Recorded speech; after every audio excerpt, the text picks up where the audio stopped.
એક તરફ પોલીસ છે જે લોકો ગાંજાનું વાવેતર કરી રહ્યા છે તેમને ઝડપી રહી છે, તેમના વિરુદ્ધમાં એનડીપીએસ અંતર્ગત ગુના દાખલ કરી રહી છે અને બીજી તરફ અમરેલીમાંથી એક કિસ્સો સામે આવ્યો છે જેમાં એક ખેડૂતે કૃષિ મંત્રીને પત્ર લખી કહ્યું છે કે તેમને સરકાર માન્ય ગાંજાના વાવેતરની મંજૂરી આપવામાં આવે।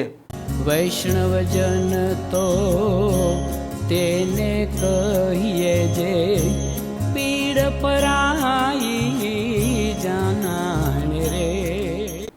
નમસ્કાર, આપ જોઈ રહ્યા છો નવજીવન ન્યૂઝ અને હું છું આપની સાથે તોફિક ગાંચી। અમરેલીના જાફરાબાદના ટીંબીથી એક ઘટના સામે આવી છે જેમાં એક ખેડૂતે છે તેમણે કૃષિ મંત્રીને પત્ર લખી માંગ કરી છે કે તેમને સરકાર માન્ય ગાંજાનું વાવેતર કરવાની મંજૂરી આપવામાં આવે, કેમ કે જે પ્રકારે અત્યારે પાક છે તેનું ઉત્પાદન થઈ રહ્યું છે પરંતુ પૂરતા ભાવ નથી મળી રહ્યા, બિયારણના ભાવ પણ મોંઘા છે અને આવી સ્થિતિમાં તેમના માટે હવે કપરા દિવસો છે તે સતત ચાલી રહ્યા છે અને જો તેમને ગાંજાનું વાવેતર કરવામાં આવે અને જો તે સરકાર માન્ય હોય તો તેમાંથી તે રકમ છે તે પણ મેળવી શકે। અને ઘનશ્યામ ભાલાળા છે, ઘનશ્યામ ભાલાળાએ પત્ર લખતા કહ્યું છે કે ખાતર હોય કે બિયારણ હોય, જંતુનાશક દવા હોય, ખેત ઓજાર હોય, ડીઝલના ભાવ હોય તે હવે 10 ગણા મોંઘા થઈ ચૂક્યા છે અને ઘઉં, કપાસ, મગફળી, કઠોળના પોષણક્ષમ જે ભાવ છે તે પણ હવે ખેડૂતોને મળી નથી રહ્યા। તે કારણસર તે વ્યથિત છે અને મોંઘવારીના કારણે ખેડૂતો છે તેમની અત્યારે દયનીય સ્થિતિ છે તે પણ ઊભી થઈ છે અને આ જ મામલે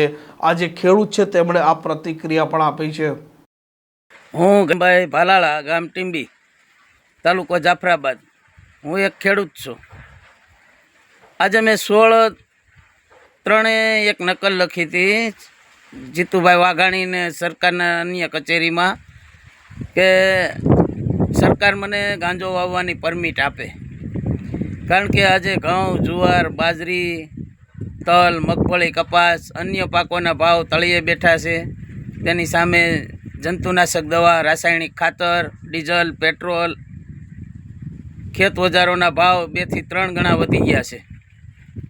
આ બાબતે અમને પોષણક્ષમ ભાવ ન મળતા, ખેડૂતોની બમણી આવક ન થતાં મેં સરકાર પાસે સરકાર માન્ય વાવેતરથી માંડીને વેચાણ સુધી ગાંજાની પરમિટ માગી હતી।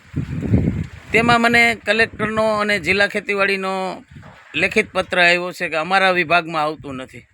મેં જાણ્યું તો પોલીસ વિભાગમાં આવતું નથી, મામલતદાર વિભાગમાં આવતું નથી, કલેક્ટર વિભાગમાં આવતું નથી, જિલ્લા ખેતીવાડી વિભાગમાં આવતું નથી।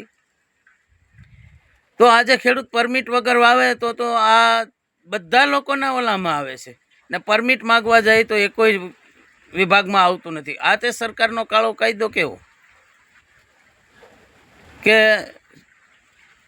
સરકારે પરમિટ વગર ગાંજો કોઈ ખેડૂત વાવે તો ગાંધીનગર સુધી ખબર પડી જાય અને પરમિટ માગવી 3 મહિનાથી રજૂઆત કરીએ છીએ તો એક પણ વિભાગમાં આવતું નથી। પોલીસ વિભાગમાં નથી આવતું, મામલતદારમાં નથી આવતું, જિલ્લા ખેતીવાડી અધિકારીમાં નથી આવતું, કલેક્ટરમાં નથી આવતું, તો આવે કોના વિભાગમાં? અને વાવ્યો હોય ને પકડાણો હોય તો તરત બધા ઓલા રોજ ભૂંડની ઘોડે તરત ત્રાટકે છે। તો આજે ગામથી માંડીને ગાંધીનગર સુધી ખેડૂતો બાબતે મેં રજૂઆત કરી છે કે મારે સરકાર માન્ય તમારી દેખરેખ નીચે ગાંજાનું વાવેતર કરવું છે। તમારો કોઈ પણ ટેક્સ હોય હું ભરવા તૈયાર છું। તો આજે મારે પરમિટ જોઈએ છે ગાંજો વાવવાની, કારણ કે ઘઉં, તુવેર, ચણા, બાજરી, કપાસ, મગફળી વગેરે પાકોમાં પોષણક્ષમ ભાવ નથી આવતા। એને હિસાબે મારા કુટુંબ, પરિવારનું, બાળકોનું ભરણ પોષણ થવું મુશ્કેલ છે। એટલે ન છૂટકે ભારતનું બંધારણ ન હોવા છતાં, નશાબંધી હોવા છતાં મારે ન છૂટકે સરકાર પાસે આવી માગણી કરવી પડે છે। એટલે મારે સરકારને એક નમ્ર વિનંતી છે કે મારી તમામ તપાસ કરો, જમીન, વાડી, 7/12ની નકલ, અને મને સરકારને પરવાનો આપો એટલે હું મારી જમીનમાં ગાંજો વાવી શકું। આજે દારૂ વેચવાવાળાને દારૂની પરમિશન મળે, હથિયારધારીને હથિયારની પરમિશન મળે, તો મારી બાપદાદાની જમીન છે, મને ગાંજો વાવવાની કેમ પરમિશન ન મળે? મારે છોરી સુપીતી નથી વાવવો, સરકારની દેખરેખ નીચે વાવવો છે।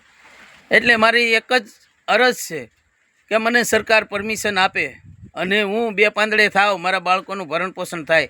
બાકી આ મોંઘવારીને માર વચ્ચે મારી ખેતી મને પોસાય તેમ નથી। એટલે તાત્કાલિક નોંધ લઈ અને મને સરકાર માન્ય ગાંજો વાવવાની પરમિશન મળે। જય જવાન, જય કિસાન। આ પ્રકારના સમાચાર માટે નવજીવન ન્યૂઝ ચેનલ સાથે જોડાયેલા રહો. નમસ્કાર.